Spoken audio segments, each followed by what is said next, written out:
الرحمن الرحیم. بیدار پشتون کے گران قدر ناظرین اور سامعین، آج میں پشاور پریس کلب میں کھڑا ہوں. میں جب بھی پشاور پریس کلب آتا ہوں اکثر یہاں پر دو نوجوان خواتین بہنیں نظر آتی ہے. یہاں پر بیٹھی ہوتی ہے، کوئی پریس کانفرنس ہوتا ہے، کوئی سیمینار ہوتا ہے، اس کو کور کرتی ہے. اکثر ہمیں یہ خیال بھی نہیں ہوتا ہے کہ کس کے لیے کام کرتی ہے، کس ادارے کے ساتھ وابستہ ہے، لیکن گزشتہ تقریباً 2.5-3 سال سے وہ یہاں پشاور پریس کلب میں ہوتی ہے. آپ لوگوں کو پتہ ہے کہ پشتون سوسائٹی میں خواتین کا اس طرح کام کرنا جو شیر لانے سے کم نہیں ہے. آج ہم ان سے آپ کو ملواتے ہیں کہ یہ کس جذبے کے تحت یہ آئی ہے، انہیں اس فیلڈ میں کیا مشکلات ہے اور حقیقت میں وہ کیا کام کرتی ہے اور اس کا کیا معاوضہ ملتا ہے. السلام علیکم. وعلیکم السلام. جی پلیز اپنا نام بتائیے اور کب سے فیلڈ میں کام کرتی ہے، کہاں سے تعلق ہے؟ جی میرا نام شائستہ تسلیم ہے اور میں پچھلے 3 سال سے اس فیلڈ میں کام کر رہی ہوں. اس سے پہلے میرے والد جو ہے وہ پشاور پریس کلب میں ہوتے تھے، جن کی ڈیتھ ہو گئی ہے، تو ان کی ڈیتھ کے بعد میں پھر یہاں آئی ہوں. ماشاءاللہ. کس کے ساتھ، کس ادارے کے ساتھ منسلک ہو اور اپنے کام کے حوالے سے کتنا آپ کو اطمینان ہے کہ جو کام آپ کر رہی ہے تو اس کا مناسب صلہ آپ کو مل رہا ہے؟ جی بالکل، میں پشاور میں فرسٹ فوٹو جرنلسٹ ہوں اور میں ڈیلی پیغامات کے ساتھ منسلک ہوں. اور مجھے یہاں پر شروع میں کافی مشکلات کا سامنا کرنا پڑا تھا، لیکن یہ تھا کہ میں فرسٹ وومن جرنلسٹ ہوں، فوٹو جرنلسٹ، تو اس وجہ سے مجھے کافی پہلے اسٹارٹنگ میں مشکلات تھی، لیکن بعد میں اب اس طرح ہے کہ یہاں پر جتنے بھی لوگ ہیں وہ سارے اپنے فیملی ممبرس کی طرح ہیں میرے ساتھ. گڈ. آپ نے کہا کہ میرے والد صاحب یہاں پشاور پریس کلب میں ممبر تھے اور ان کا انتقال ہو گیا، تو ظاہر ہے کہ ذمہ داری آپ لوگوں کے کندھوں پہ آئی ہے. سیکھا کہاں سے؟ فوٹو جرنلزم آسان کام بھی نہیں ہے، بہت ٹیکنیکل کام ہے. آپ نے ایک عام تعلیم حاصل کی ہے، آپ نے صحافت نہیں پڑھی ہے، اس کے باوجود آپ اس کام میں کس طرح ماہر بن گئی؟ یہ کہوں گی میں آپ کو کہ یہ فوٹوگرافی جو ہے یہ میرے خاندانی وراثت ہے، مطلب مجھے خاندانی ورثے میں ملی ہے، کیونکہ میرے فادر بھی فوٹو جرنلسٹ تھے اور میرے اپنے بھائی ہیں خیر سے، وہ بھی ماشاءاللہ مطلب فوٹو جرنلسٹ ہی ہیں، تو اس وجہ سے مجھے یہ شوق بھی تھا اور میں نے یہ سیکھا. باقی جو ہمارے یہاں پشاور میں سینکڑوں ایسی خواتین ہیں جو چاہتی ہے کہ وہ کسی میدان میں نام کمائے، کچھ کام کرے، ان کو کیا پیغام دینا چاہے گی؟ ان کو کیا آپ کہے گی کہ کیا وہ آسان کام ہے کہ کسی بھی میدان میں آپ نکل آئے اور آپ ایک مقام اپنے لیے بنا سکے؟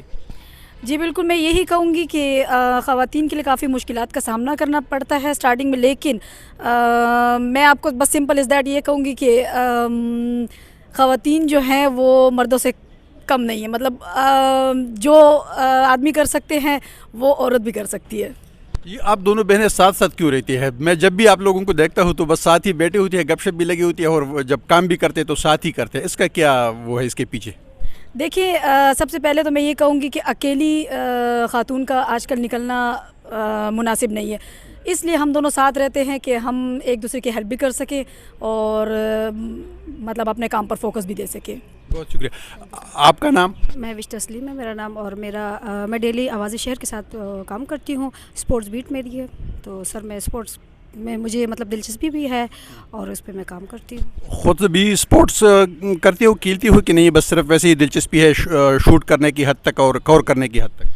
سر دلچسپی تو اتنی نہیں تھی، لیکن اب یہ ہے کہ پچھلے سال جب اسپورٹس گالا ہوا تو اس کو دیکھ کر وہ ہوا کہ مطلب ہمیں بھی کچھ نہ کچھ کرنا چاہیے، کیونکہ آسان بات نہیں ہوتی گیمز کرنا، کھیلنا. اور دوسرا بات یہ ہے کہ سر ہم لوگ جو ہے نا مطلب اسپورٹس بیٹس میں نے خود لیے، وہ بہت اچھی فیمیل کے لیے بہت ایک اچھی فیلڈ ہے اور ہر ایک کو اس میں مطلب حصہ لینا چاہیے.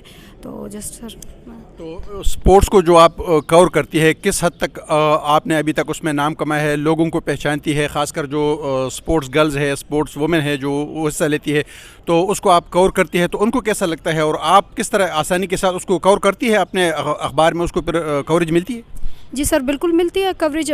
میرے اخبار والے بھی مجھے ساتھ سپورٹ کرتے ہیں کہ آپ اچھی کوریج کر رہی ہو اور بائی نیم میری اسٹوریز چلتی ہیں، تو سر مطلب مجھے بھی اچھا لگتا ہے اور جس کے لیے میں چلاتی ہوں اسٹوریز تو ان فیمیل کو بھی اچھا لگتا ہے، وہ بھی مجھے بہت اچھے طریقے سے مطلب انٹرویوز وغیرہ دیتی ہیں. اور یہ بس آپ دونوں مل کے کس حد تک اپنے گھر کو سپورٹ کر رہی ہے اور دوسری خواتین کو خاص کر نوجوانوں کو کیا پیغام دے گی؟ سر سپورٹ تو اب ہم نے مطلب اسٹارٹنگ ہے ہمارا، تو انشاءاللہ تعالیٰ آگے بھی مطلب اپنی فیملی کو سپورٹ کریں گے، اور مطلب جتنا کام کریں گے مطلب ہمارا ایکسپیرینس ہوگا سر، کیونکہ میرا اس چیز سے فیلڈ سے واسطہ نہیں تھا، لیکن اب یہاں پر آئی ہوں تو اب یہ ہے کہ ایکسپیرینس بھی ہو گیا سر، کیونکہ میں نے آپ سے یہی کہا نا کہ مطلب میرا اس سے کوئی واسطہ نہیں تھا، لیکن اب مجھے بہت اچھا لگتا ہے، یہ فیلڈ بہت اچھی ہے ہمارا۔ پہلے مجھے لوگوں نے کہا کہ آپ اس فیلڈ میں کیوں آئی ہیں، لیکن ہم نے ہمت نہیں ہاری سر، تو یہاں پر اب اپنے ایسے بندے لگتے ہیں ہمارے جیسے اپنے فیملی ممبرس کے، اور ہمیں عزت بھی دیتے ہیں، تو سر جس آج کل کے دور کو ڈیجیٹل میڈیا کا دور کہا جاتا ہے، سارے لوگ یہی کہتے ہیں کہ بس اب مختلف بڑے بڑے اداروں سے نکل کے اپنے لیے اپنے یوٹیوب چینل بنائے، فیس بک پیج بنائے، باقی کوئی مطلب جو بھی ڈیجیٹل میڈیا کا پلیٹ فارم ہے اس کو استعمال کرے۔ آپ دونوں نے اس طرح کبھی سوچا ہے کہ ہم مل کے کوئی ایسا چینل بنائے یا کوئی ایسا فیس بک پیج بنائے کہ اسی کے ذریعے ہم کمائی کر سکیں؟ جی بالکل سر، ہمیں مطلب پریس کلب میں بھی اس چیز کی ٹریننگ دی جا رہی ہے ڈیجیٹل میڈیا کے حوالے سے، تو سر اس کو دیکھ کے ہمیں شوق پیدا ہوا ہے، اور انشاءاللہ ہمارا ارادہ ہے کہ ہم یوٹیوب چینل بنائیں اور اس پر کام کریں انشاءاللہ۔ اور آپ کا؟ جی انشاءاللہ اب میں اپنا یوٹیوب چینل بنانے جا رہی ہوں بہت جلد، کیونکہ ہمیں پریس کلب والوں نے کہا ہے کہ ہم آپ کو سپورٹ کریں گے۔ بہت شکریہ، تھینک یو سو مچ۔ بہنوں کو دیکھا ہے جو اپنی مدداب کے تحت میدان میں آئی ہے اور بہت اچھی طرح اپنی کارکردگی جو ہے وہ دکھا رہی ہے، اور باقی لوگوں کو خاص کر خواتین کو پیغام دے رہی ہے کہ خواتین مردوں سے کم نہیں ہے، انہیں اپنے آپ پر اعتماد ہونا چاہیے۔ بہت شکریہ۔